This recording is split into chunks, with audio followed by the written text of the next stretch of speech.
Boa noite a todos. A graça e a paz do Senhor Jesus, irmãos. Privilégio mais um domingo estarmos aqui e sempre é um motivo de alegria poder trazer a palavra do Senhor. Até quando Deus nos permitir fazer isso. Hoje a gente tem uma igreja que é uma bênção e você poder estar aqui também é uma bênção.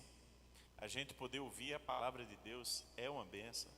Poder reunir um grupo e louvar a Deus, adorar a Deus. Quando a gente pensa de modo mais global, há tantos lugares que não é assim, irmãos. Muitos lugares. Os irmãos sabem que chegamos da África, eu, pastor Mário.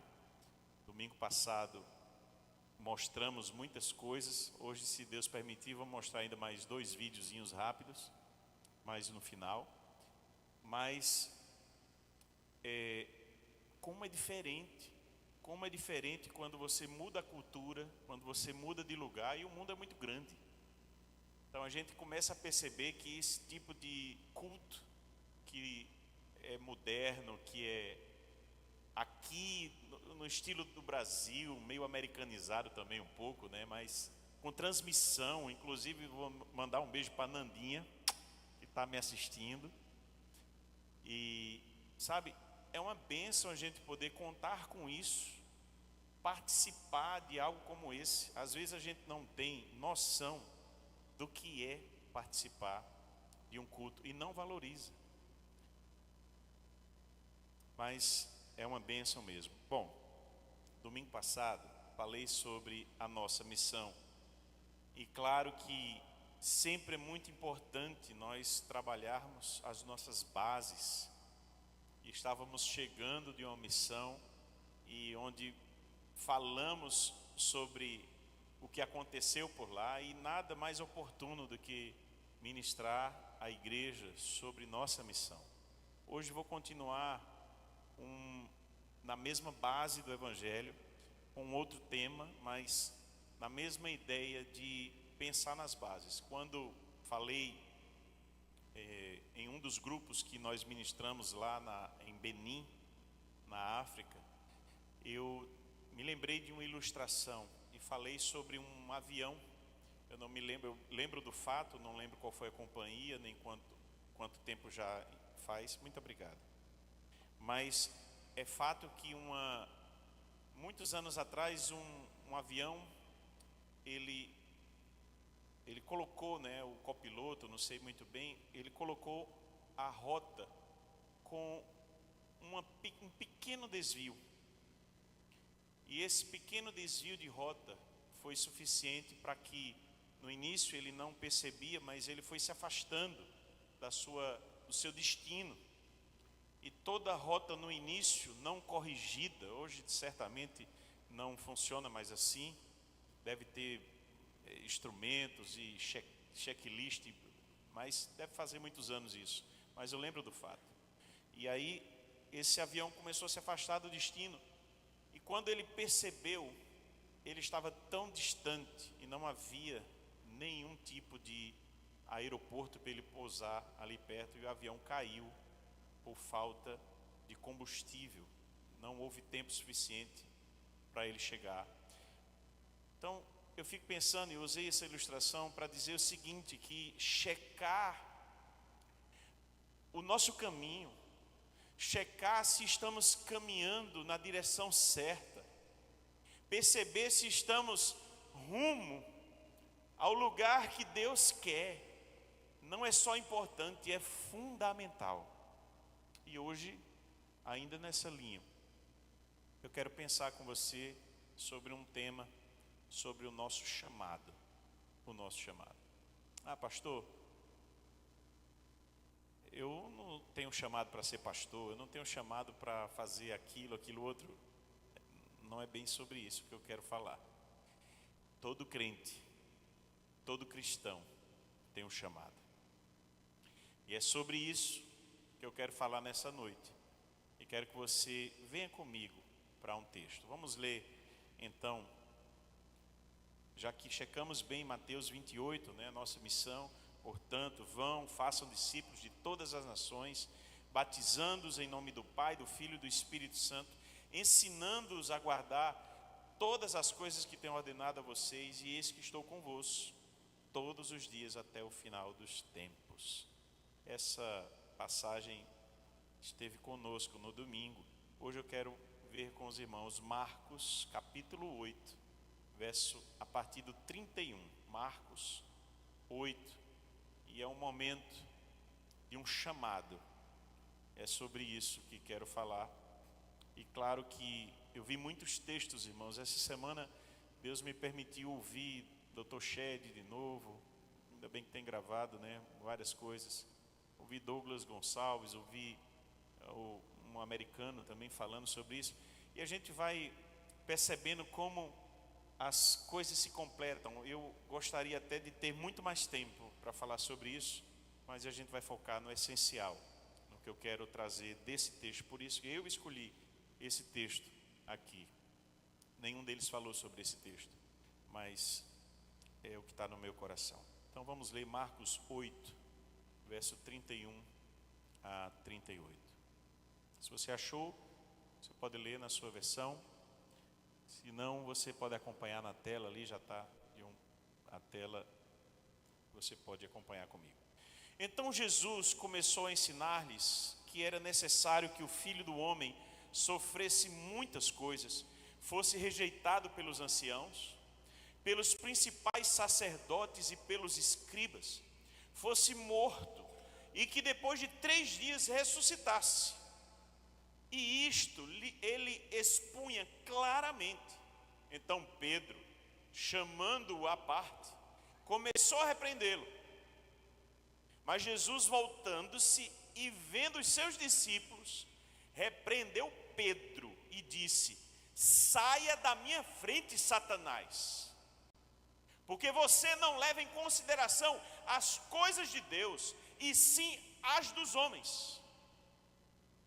Então, convocando a multidão e juntamente os seus discípulos, Jesus lhes disse: se alguém quer vir após mim, negue a si mesmo, tome a sua cruz e siga-me. Pois quem quiser salvar a sua vida, a perderá. E quem perder a vida por minha causa e por causa do Evangelho, esse a salvará. De que adianta uma pessoa ganhar o mundo inteiro e perder a sua alma? Que daria uma pessoa em troca de sua alma?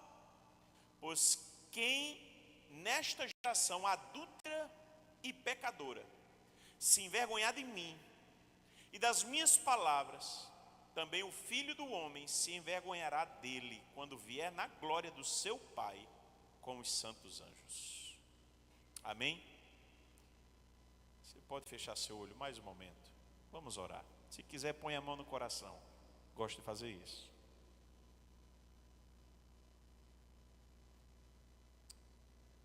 Deus, aqui está mais uma vez teu povo sedento para assimilar a tua palavra. Mas todo esforço é em vão, Deus, sem teu Espírito Santo. Por isso, na dependência dele, é que nós te pedimos: fala conosco, Senhor. Que o teu Espírito Santo fale livremente aquilo que lhe apraz. Enquanto eu falo algumas palavras, Senhor, que o Senhor possa convencer, mostrar, lembrar coisas, trazer à memória coisas importantes e fazer uma transformação em nós. É assim que nós te oramos, em nome de Jesus. Amém.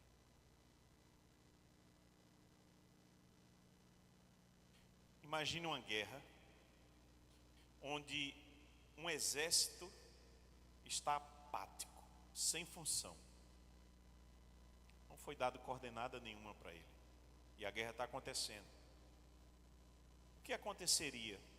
Tiros acontecendo a militares aqui.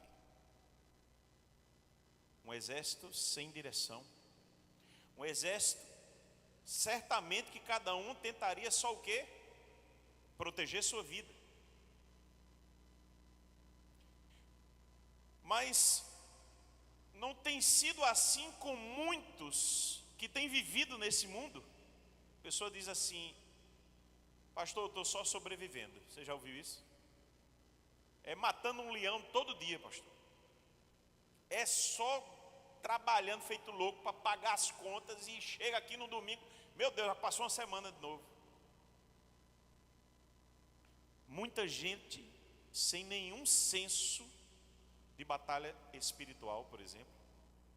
Muita gente sem ter noção do que fazer sobre as coisas do reino, vivendo a vida como um exército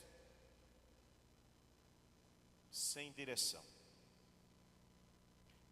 A questão é que temos uma missão.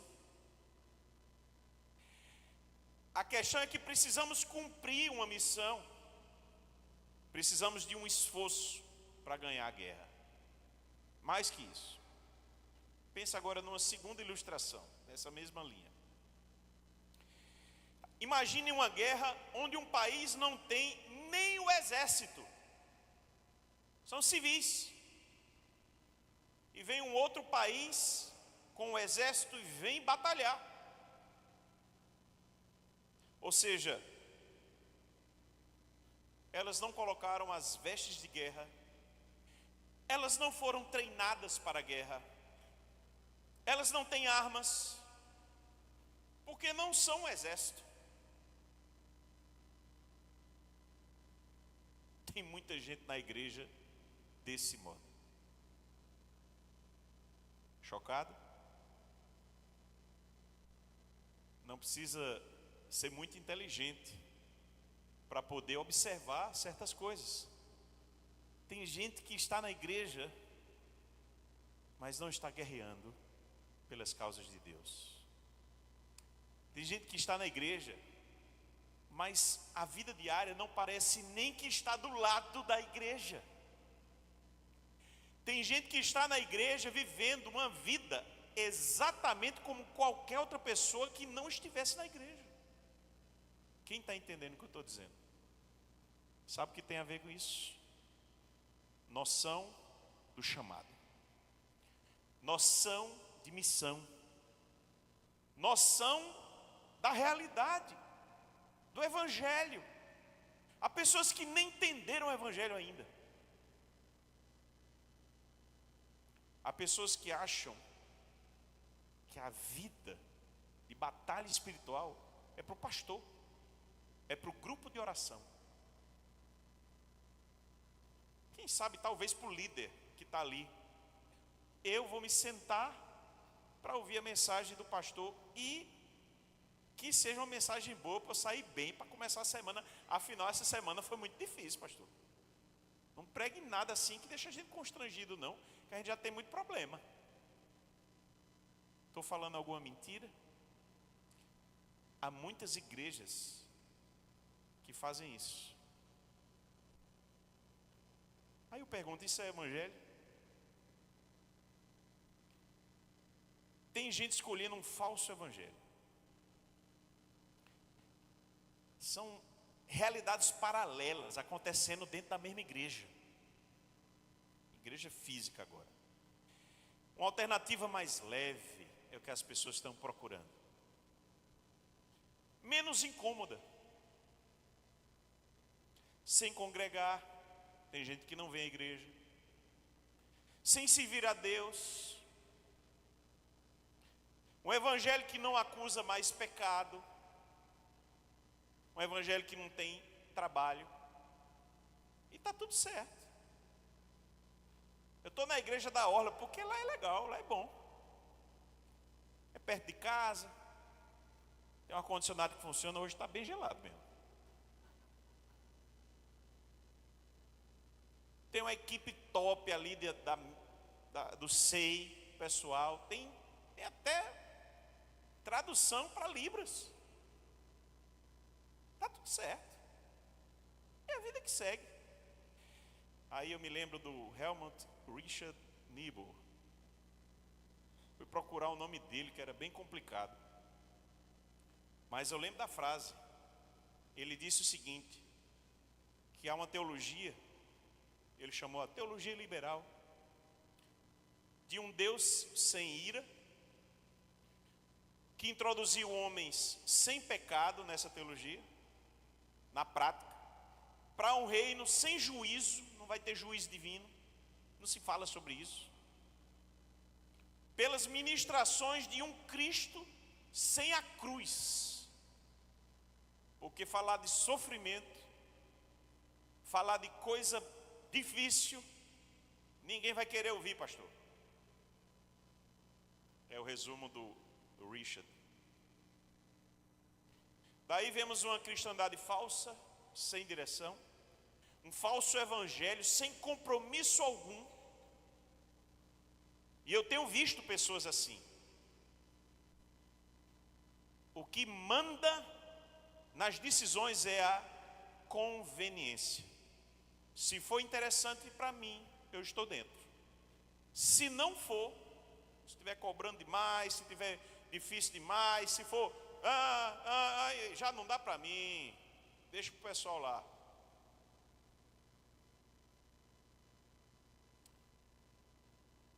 Já sentiu, né? Já tem gente arrependida porque veio hoje. Desculpa. Se você queria ouvir outra coisa. O que temos feito na nossa vida? Eu volto a te perguntar, porque eu perguntei semana que vem de um outro modo. O que você faz enquanto igreja, você tomando parte da igreja, tem realmente sido o que Deus pediu nas Escrituras? Ou nossa participação de tudo isso, ela é muito colateral, muito, sabe, periférica. É tipo assim, eu estou vendo as coisas acontecerem, mais ou menos, e eu estou por ali. Quando eu puder ajudar, vou botar até a mão no bolso hoje, ó. Ajuda aí, para a missão cumprir. Ou há engajamento, ou há compreensão, ou há entendimento que isso é parte da sua vida? Não, é a sua vida. Eu já ouvi pessoas dizerem assim: pastor, eu não sei o que Deus quer de mim. Pastor, eu não sei se eu tenho uma vocação. Pastor, eu não sei se tenho um chamado pastoral mesmo, ministerial, ministério, tal coisa. Comece entendendo isso. Sabe por quê? Para fazermos o que Deus quer, precisamos entender o que Deus quer. Tão simples, né? Para você fazer o que Deus quer, você precisa entender o que Deus quer. E aí vamos para o texto lido, Marcos 8. Um esboço resumido: Jesus está reunido com os discípulos e há uma multidão perto. Jesus fala aos discípulos que ele está falando sobre ele vai sofrer, ele vai ser rejeitado pelos anciãos, pela religião, ele vai morrer, e depois ele já está avisando claramente, o texto diz que ele fala isso claramente, ele vai ressuscitar depois de 3 dias, ele vai mostrar o poder dele, mas ele vai ter que passar por isso, é uma trajetória, um caminho. Aí Pedrão chama ele à parte. Agora pensa a petulância. Talvez você pensou, aumente o nível de petulância. Porque Pedro não está chamando qualquer pessoa à parte. Ele está chamando Deus à parte. Ele está chamando Jesus ali, Deus encarnado, o Criador, o soberano. Ele está chamando quem comanda o universo. Ele está chegando e dizendo assim: você está errado. Pedro fazendo isso, está tudo errado. Que papo é esse? Eu não sei as palavras que Pedro usou. Imagina isso. Você já parou para pensar nessa cena? A parte, está ali os discípulos, a multidão está ali, e Pedro diz: Jesus, vem cá. ficando louco, é? Aí sou eu, né, dizendo. Mas eu não sei que tipo de palavras Pedro usou. Está tudo errado, Jesus. Eu acho que Pedro talvez pensou assim, e a história de derrubar o Império Romano? Talvez ele esperando um trono terreno agora, naquela hora, né? Fazendo alguma coisa. Eu sei que Pedro repreende Jesus. É o texto que está dizendo. Jesus olha para os discípulos, está aqui Pedro falando com ele, Jesus olha para os discípulos, esperando, né? Jesus olha para a multidão, aí diz, Pedro, vem cá, vamos falar sério agora. Aí vem esse texto. Você está entendendo a seriedade? Jesus está falando diante de uma situação onde Pedro, caminhando com Jesus, ouvindo todo o discurso de amar, ouvindo o discurso de perdoar, ouvindo tanta coisa, e que Jesus ia sofrer, cumprir a missão, está ouvindo tudo isso, Pedro disse, tu está errado. Aí Jesus disse, espera aí, chegou a hora de eu falar algumas coisas aqui para vocês. Pausa aqui. Parece que o problema de Pedro é o problema desta geração. Sabe por quê? E era o problema talvez daquela geração também, mas dessa eu tenho certeza. Pedro não queria sofrimento e morte. Quando viu Jesus falar sobre aquilo, ele disse, vai sobrar de algum modo para mim também. Pedro queria vitória, conquista, triunfo político, vitória terrena. Pedro não se preocupava com as coisas de Deus naquela hora. E havia uma influência o quê? Maligna. Não é assim conosco também, irmãos? Perceba o que eu quero dizer. A gente quer vitória profissional, quer ser o melhor profissional do mercado, coisas terrenas. Queremos vitória política. A igreja entrou no nível de briga, agora o negócio de esquerda e de direita é impressionante. Trump foi agora vítima, né, do tiro, e a esquerda e a direita já estão, cada um fazendo suas confabulações. Nós queremos mais dinheiro, ou não? Ou você não corre atrás disso? Nós queremos sucesso, fama, como diz Hernandes Dias Lopes, queremos os pícaros da glória. Mas quando Jesus diz, mate seu orgulho, quando Jesus diz, vá lá pedir perdão, quando Jesus diz, abra mão daquilo e abençoe o reino, nós não vimos. Quando Jesus diz, não insista nesse caminho, a gente insiste. Abdique, se dedique mais ao reino. Você está muito envolvido, Marta, você anda preocupada demais com as coisas desse mundo. Uma só é necessária. A grande maioria das pessoas, inclusive dentro da igreja, boa parte, não está nem aí para isso. É lamentável, mas é a pura verdade. Pedro estava do ladinho de Satanás, possesso. Pouco importa para mim e para você nesse sentido, mas Jesus falou a Satanás. Era Pedro que estava na frente dele. Mas o quanto de Satanás entrou também na nossa mente, nas filosofias, nas ideias do mundo. O quanto desejamos realmente de Deus dentro de nós, mas o quanto temos dentro de nós os conceitos mundanos, satânicos. Isso é muito sério, gente. É muito sério, porque isso guia a nossa vida. O que está dentro de nós, das nossas mentes, guia as nossas decisões. Perceba. Eu estava resumindo o texto, né? O texto chega no verso 34, que é onde eu vou me deter mais.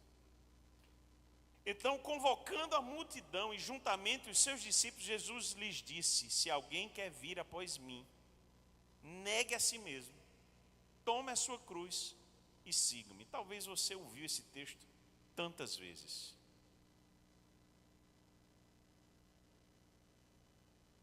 Deixa eu falar 3 coisas. Quero falar sobre 3. Poderia falar bem mais aqui, mas escolhi 3 centrais aqui, que terminam sendo uma só, mas eu desmembrei para ficar mais fácil. Nós fomos chamados a seguir Jesus radicalmente. Diga para o seu irmão aí. Nós fomos chamados a seguir Jesus radicalmente.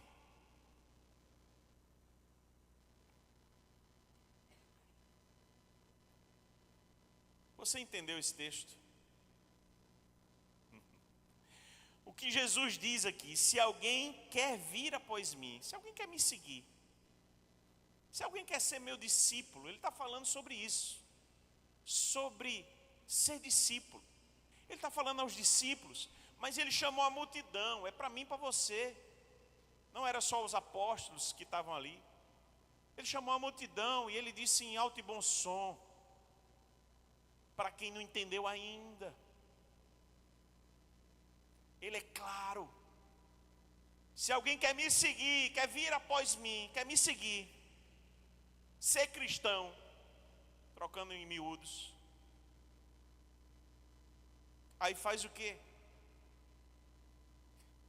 Negue a si mesmo, tome a sua cruz e siga-me. Olha que interessante. Negar o nosso eu é entregar a vida de verdade a Jesus. O que é isso? Negar o nosso eu é não ser mais autônomo.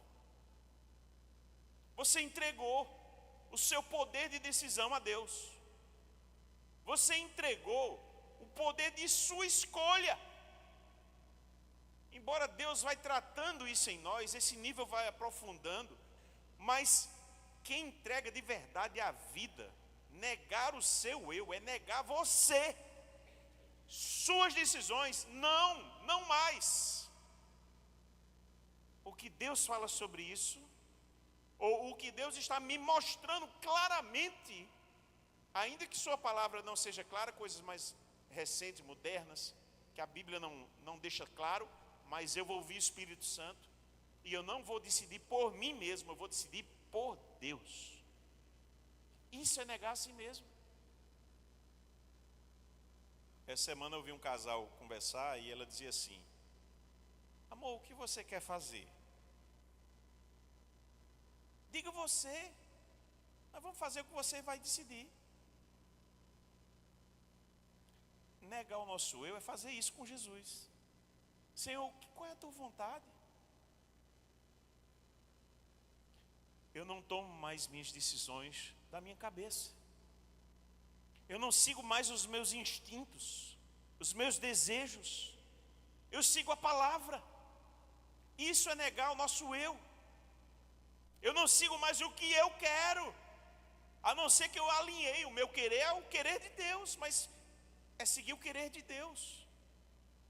Isso se você realmente entendeu o negar a si mesmo. Eu não vivo mais para mim, eu vivo para Cristo. Aí você percebe que isso não é para o pastor. Talvez alguns entenderam isso, outros ainda não. O chamado é para todos. E tomar a cruz, primeiro negue você, escute Deus e siga o que Ele está dizendo, depois toma a sua cruz, é encarar o caminho. O tomar a cruz, quando Jesus pegou a cruz, Ele a carregou para a sua própria morte. Ele sabia que aquele caminho era de dor. Havia um trajeto, mas Ele conhecia o final. Mas haveria a morte, mas também a ressurreição. E não é assim conosco. Você entendeu que você morreu para a sua vida, vai viver a vida que Deus quer, e que um dia você estará ressurreto na glória com Jesus. Essa é a nossa esperança, irmãos. Esperança não no sentido de, se acontecer, não. Esperança de espera, porque a gente já tem certeza. Se alguém quer vir após mim, negue a si mesmo, tome a sua cruz, siga esse caminho, ó. Siga para a morte, a sua morte mesmo, é a morte do seu eu, e sofreu que o caminho se encarregar de trazer para você. E claro que não é só sofrimento, e eu vou falar sobre isso também aqui. O que implica em seguir Jesus, que é a terceira coisa que ele fala. Negue a si mesmo, tome a sua cruz, siga o seu caminho, que eu vou dizer, vai, é por aí. E siga Jesus. Alguém já disse que seguir Jesus é sentir o pó que sai do pé dele, é estar tão perto, que você recebe a cara do pó, essa ilustração, da caminhada de Jesus, porque você está logo atrás dele, ele indo e você indo. No amar, no pregar, é imitar em tudo o mestre, é ter Jesus como seu mestre, estudar a vida dele, estudar as suas ações, conversar com ele, aprender dele, conhecê-lo, para imitá-lo, no que puder, no abençoar, no ensinar, no investir tempo com as pessoas, no viver para a glória do Pai. Jesus fazia assim. Tem dois textos que me chamam muita atenção. Um é João 5, 19 e 20. E o texto diz que então Jesus lhes disse, em verdade lhes digo que o Filho nada pode fazer por si mesmo, senão somente aquilo que vê o Pai fazer. Porque tudo que este fizer, o Filho também faz, porque o Pai ama o Filho e lhe mostra tudo o que faz, e maiores obras do que estas lhe mostrará, para que vocês fiquem maravilhados. Sabe, gente, imitar Jesus é imitar até nisso, porque ele fazia o que via o Pai fazer. Eu não sei exatamente se passava uma imagem para Jesus, ele vendo Deus fazer assim, ou se era um sopro, se essa maneira é figurada. Mas imagino eu, talvez quando ele chegou para conversar com alguém, ele já tinha visto aquela cena. O Pai já mostrou. Sabe por quê? Isso já aconteceu comigo. Não vou me delongar nisso, mas Deus me mostrou em uma ocasião. Isso aconteceu mais de uma vez, na verdade, mas essa foi demais, porque eu vi a cena que ia acontecer um mês depois. Deus me mostrou essa cena acontecendo. Tinha até um relógio em cima do lugar que eu ia ficar. Eu sabia onde eu ia ter a conversa com a pessoa. Deus me mostrou isso, irmãos. Quem já viveu uma experiência parecida? Tem gente que viveu. Eu vivi sobrenaturais com Deus que eu fico impressionado, porque Deus me mostrou, eu orei sobre o assunto, Deus me deu a cena do que aconteceu, eu fiquei tranquilo. Um mês depois, eu fui lá, eu já sabia o que ia acontecer, a conversa que ia ter, o lugar que ia ser, e aconteceu do mesmo jeito que eu vi a cena. O Pai, o Filho, nada pode fazer por si mesmo, senão somente o que vê o Pai fazer. O outro texto é João 4, 34, 35, já falei sobre ele.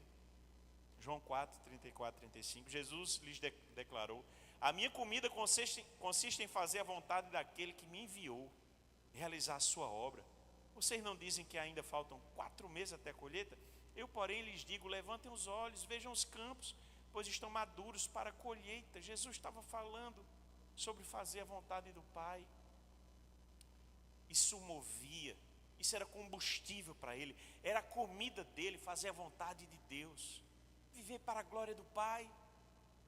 Sabe, gente, qual é o nosso chamado? Seguir Jesus radicalmente. Nós fomos chamados a seguir Jesus radicalmente, os passos que ele deu, viver para a glória do Pai, caminhar vendo e sabendo, em oração, conhecendo Jesus, imitando Jesus. Você é cristão de verdade? Ou você vem à igreja? Qual é o seu chamado? Eu estou te dizendo qual é o teu chamado. É seguir Jesus radicalmente. larga o mundo, larga os conceitos que não tem nada a ver com Deus. Tem a segunda coisa, nós somos chamados a perder, sorrindo. Quero falar sobre isso. Diga para o seu irmão, fomos chamados a perder e sorrindo.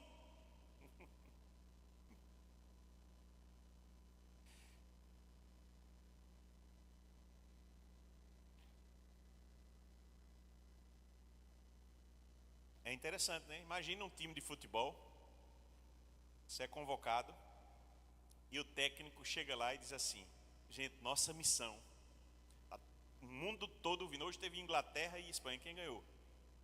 Espanha ganhou, né? Imagina o técnico da Inglaterra chegar lá e dizer: gente, a gente chegou até aqui, agora nossa missão é perder o jogo hoje. Perder o jogo hoje.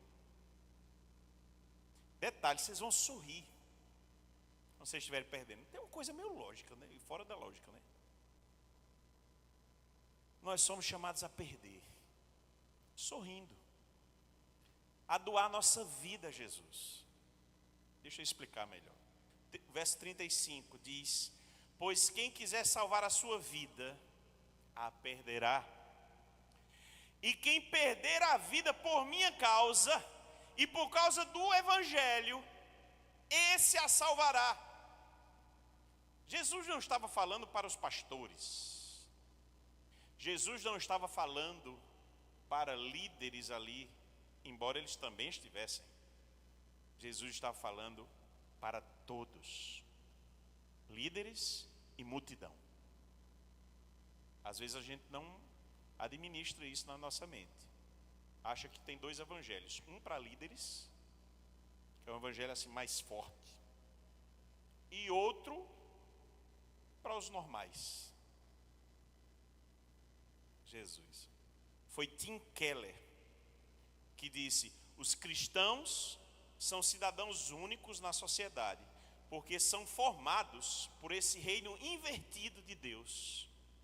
Eles vão ao mundo como autossacrificadores, sacrificam a si mesmos, ao invés de ir como autorrealizadores, aqueles que vão se realizar naquilo. É forte, né? Acho que você não captou, não. Deixa eu ler de novo. Tim Keller disse: os cristãos são cidadãos únicos na sociedade, porque são formados por esse reino invertido de Deus. Eles vão ao mundo como autossacrificadores, eles vão se sacrificar. Estão indo ao mundo, a missão deles é sacrificar a vida deles, ao invés de se autorrealizar. Gente, isso é uma loucura, mas é loucura do Evangelho. Você não foi chamado, você não está aqui para ser o melhor profissional do planeta, não. Você não está no mundo, a vida, Jesus não te deu o que você tem para você viver, para a sua carreira. Embora essas coisas podem ajudar em algum momento. Imagine um influencer, alguém que conseguiu desenvolver a carreira de respeito, falar de Jesus. É uma bênção. Mas você entende que isso não é a meta de vida? Estamos falando sobre meta de vida. Não estou dizendo para você ser um profissional medíocre. Não interprete errado.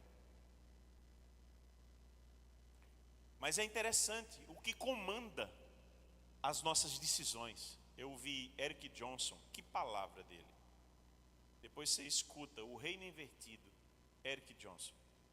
Muitas vezes na cultura moderna, ele disse, que admitamos ou não, somos influenciados, somos moldados pelo sistema do mundo que vivemos. Seria ingênuo dizer que o sistema do mundo não nos influencia. Nem verdade isso seria, ele diz.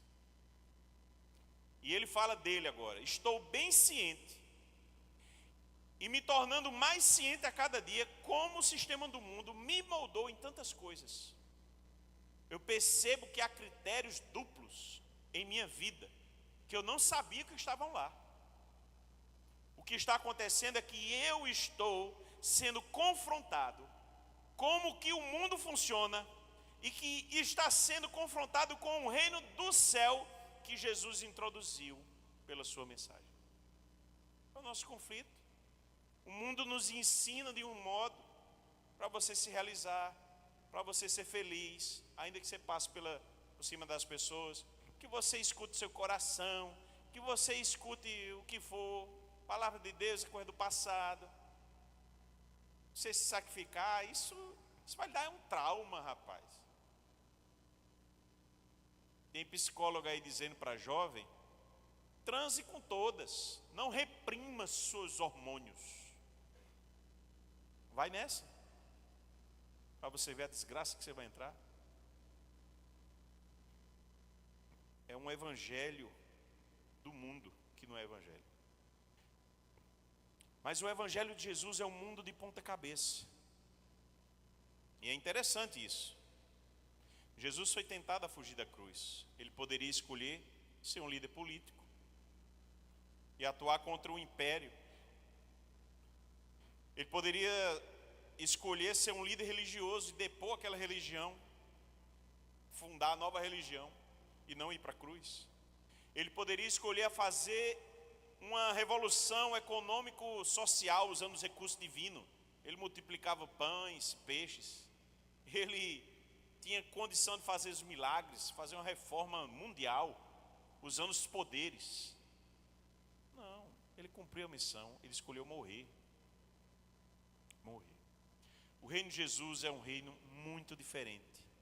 Uma mulher que é pega em adultério não é apedrejada. Ela é perdoada. Quem te bater numa face, não revide, dê a outra. Cristianismo prega amor e, num contexto de cultura de Império Romano, um pescador iletrado pode ser um grande líder. Um coletor de impostos, que é mal visto pela sociedade, pode ser um ícone, um escritor do Evangelho. Mateus. Quem é o líder serve. O líder serve. Os humildes serão exaltados. É um reino de ponta cabeça, irmãos. É um reino da contracultura. Você acha que é simples? Nunca ninguém disse que era simples. Quem disse, mentiu. Viver o evangelho real num país, num mundo que a cultura é contra, não é uma coisa simples. Mas fomos chamados a perder.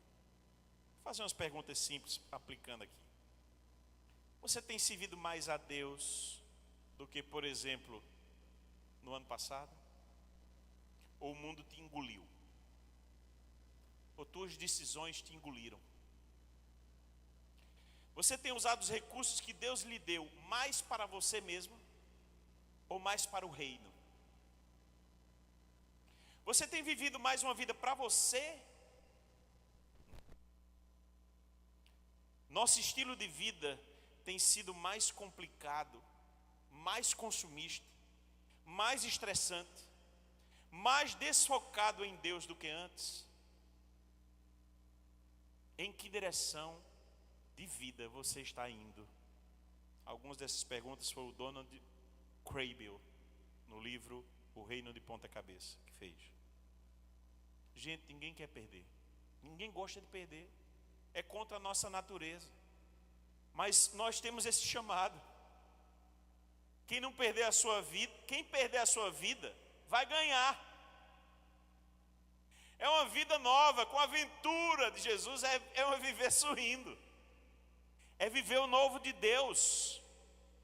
Nós somos chamados, preste bem atenção. Dizer sim, Jesus diz, dizer sim para mim, não vai te custar muito. Dizer sim para mim, vai te custar tudo. Você entendeu o Evangelho? O Evangelho, Deus não quer mais de você não. Escute, olhe para mim. Deus não quer mais de você não. Deus quer você inteiro. É tudo ou nada. Você entendeu o Evangelho? Olhe para mim. Deus não quer mais de você. Deus quer você inteiro. Nada mais sobra.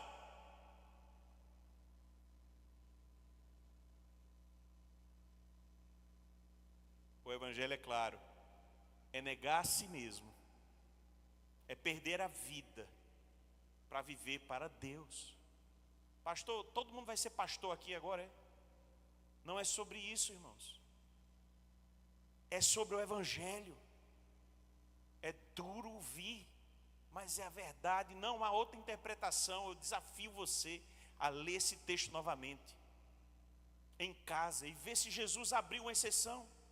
Ele chamou a multidão e os discípulos ao tudo ou nada. Entenda isso. O Evangelho é a vida para Deus. O melhor é que é sorrindo, porque Deus nos faz feliz. Porque abrir mão de nossa vontade é a melhor coisa que nós podemos fazer. Isso é que a gente às vezes não entende. Porque Deus sabe o que é melhor para nós, é para o reino e é para nós também. Quando abrimos mão de fazer qualquer coisa, qualquer pecado, fazer a nossa vontade e fazer a vontade de Deus, quem ganha somos nós. Essa é a vida. A cultura vai te puxar, o pecado vai tentar te derrubar, a mensagem do Evangelho vai gritar para você se doar por inteiro. Escute o que Jesus está falando. Nós somos chamados a perder. É isso. Por fim, fomos chamados à santidade. Então, fomos chamados a seguir Jesus radicalmente. Fomos chamados a perder a nossa vida e vivemos para Ele. E a aplicação disso, Deus sabe em cada um como é. Não é a mesma história para todo mundo. Deus vai colocar alguns para fazer umas coisas, outros para fazer outras. E claro, quando eu digo isso, não tem nada a ver com largar a sua profissão e ser de ministério integral. Gente, pelo amor de Deus, não misture isso. Estou falando da nossa vida. A vida inteira ser para a glória de Deus. A vida de fato ser vivida para Ele. Embora Ele vai nos dar presentes o tempo todo. Meu Deus, minha vida é cheia de presente de Deus. Como a gente tem vivido isso? Quando a gente abre mão para viver para Deus, Deus nos presenteia o tempo todo, gente. Muita gente já entende o que eu digo. Fomos chamados a seguir Jesus radicalmente.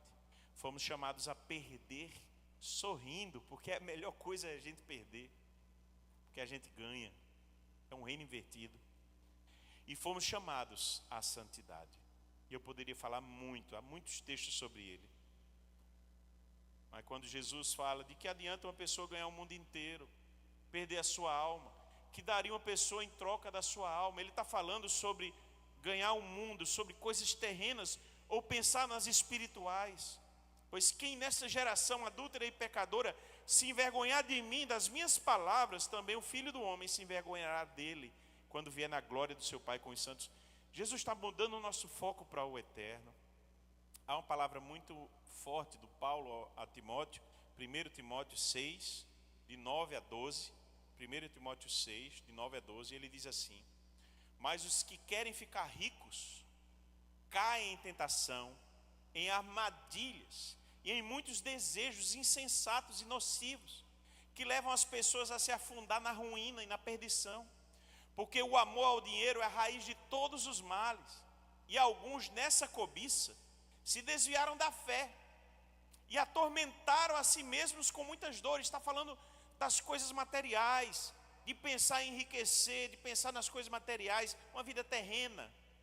Está acompanhando o meu raciocínio? Paulo está dizendo isso, ó, quem se mexe para viver nessa vida terrena, quem investe nisso, o foco da pessoa é esse. A pessoa está se metendo num lugar que não devia, porque o nosso foco é outro. Aí ele diz: mas você, homem de Deus, está falando a Timóteo, que somos eu e você. Ele diz: mas você, homem de Deus, fuja de tudo isso. O seu foco não é a vida terrena, Timóteo. Fuja de tudo isso. Siga a justiça, a piedade, a fé, o amor, a perseverança, a mansidão. Combata o bom combate na fé. Tome posse da vida eterna para a qual você também foi o quê? Chamado. Nós somos chamados para uma vida que é eterna. Isso é santidade. Isso é investir na sua vida, não terrena, não é esse o foco. Embora algumas coisas a gente faz, porque a gente vive aqui, mas isso não é o nosso foco, isso não é o que nos tira, sabe, o sono, não é por aí não é por aí.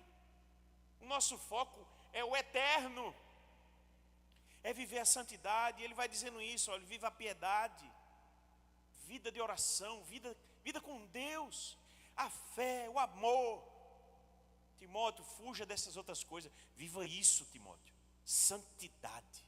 Eu nem vou ler os outros textos, que já estou, meu Deus do céu, o tempo passou rápido demais. Tinha tanta coisa para falar ainda, irmãos. Vou falar só essa ilustração.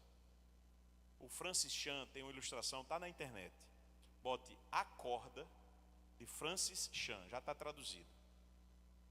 E ele pega uma corda, a corda é enorme. A gente nem vê no vídeo o tamanho da corda. Aí ele diz, imagine que essa corda, ela não se acaba, ela é infinita, é uma corda mesmo, corda de amarrar. Aí ele pintou só uma partezinha da corda de vermelho. Ele diz, a nossa vida comparada com a eternidade é isso aqui. Essa parte de vermelho é a nossa vida. E o restante é o eterno, porque é uma corda que não acaba mais. Quem está entendendo a ilustração que ele fez? Muito bem.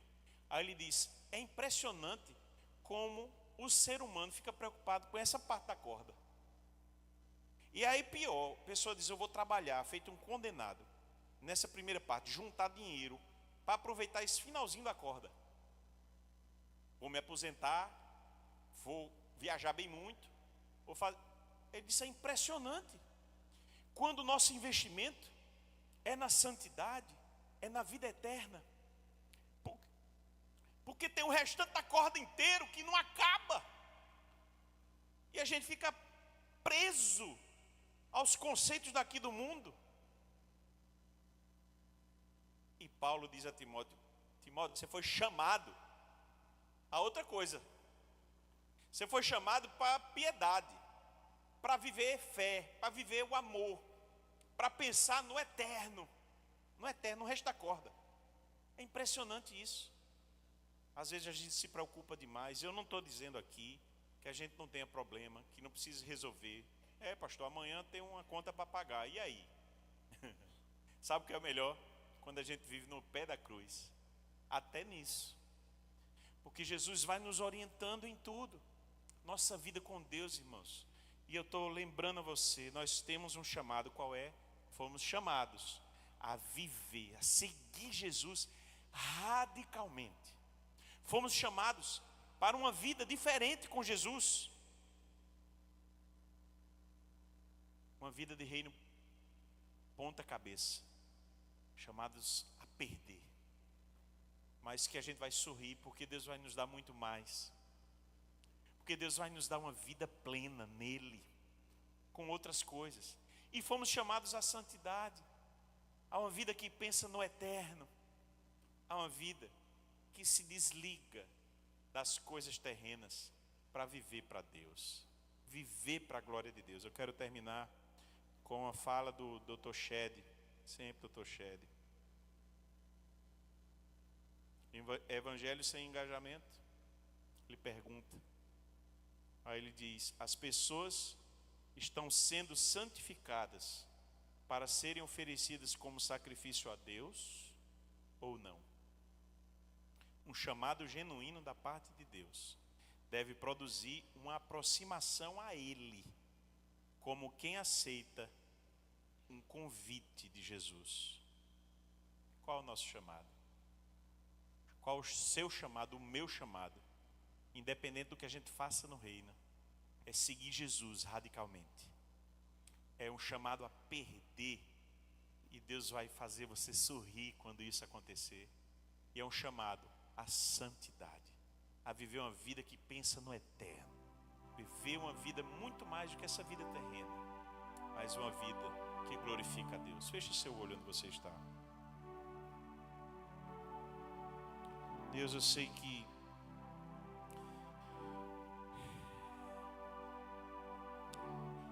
sei que isso mexe conosco, Pai, porque mexeu comigo, porque o Senhor falou primeiro comigo. Deus, nos ajuda nessa hora. Nos ajuda nessa hora.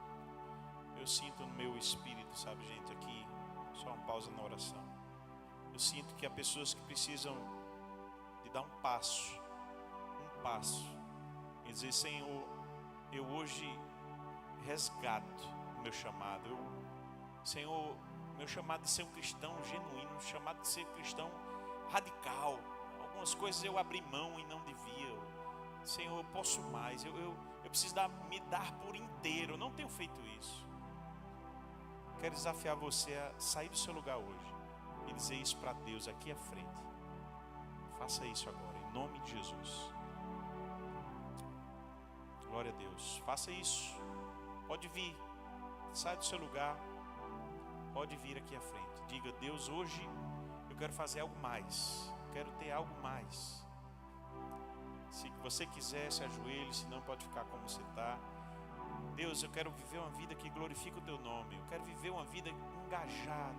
Eu quero viver uma vida compromissada com o Senhor no nível que talvez eu nunca tive, ou que já tive, e estou com saudade disso, Senhor, porque a vida me engoliu. Quer dizer isso para Deus hoje? Saia do seu lugar, saia, faça esse compromisso. É importante que você rompa com, sabe, com o que te aprisiona. E quando você sai do seu lugar, faz isso publicamente.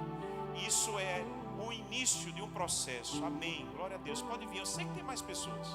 Pode vir, venha e faça esse compromisso com Deus.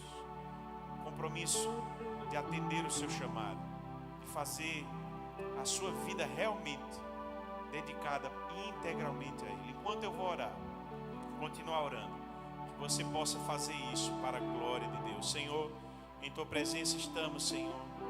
E eu sei, Deus, meus irmãos aqui hoje podem muito mais para a glória do Teu nome. Deus, Tu sabes o que passa em cada vida, o que cada um viveu, o que cada um tem vivido, Senhor. E o nível, Senhor, de compromisso, o nível, Deus, de atender a Tua voz e seguir o chamado.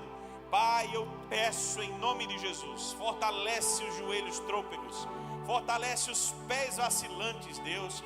Traz, ó Deus, em nome de Jesus, uma força, a força do Teu Espírito Santo, que nos revivifica, que nos traz algo novo, que nos empodera com a Tua graça, para nos fazer dar passos largos, Senhor, para o Teu Evangelho ser cumprido em nossa vida. Deus, nos ajuda.